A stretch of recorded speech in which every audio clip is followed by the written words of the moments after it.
Good morning and welcome to another Burkey's Bytes. This morning I wanted to talk about our computer hardware in that box that sits on or under your desk.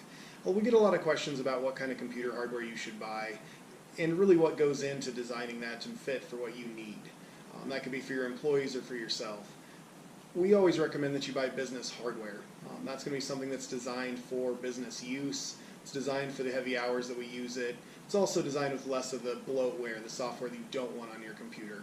It's all we sell here at Networks Unlimited, and that's one of the biggest differences between what you see online or at Best Buy or one of those other box stores that might have computers for you.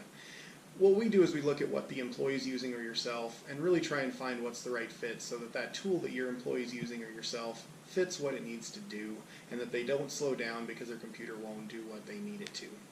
Whenever you're looking at these, we always recommend that you look at a couple of things. It's going to be the processor, the RAM, and the hard drive. There's been a lot of advancements in that hardware over the years, and recently it's actually gotten much more affordable to get a much faster computer.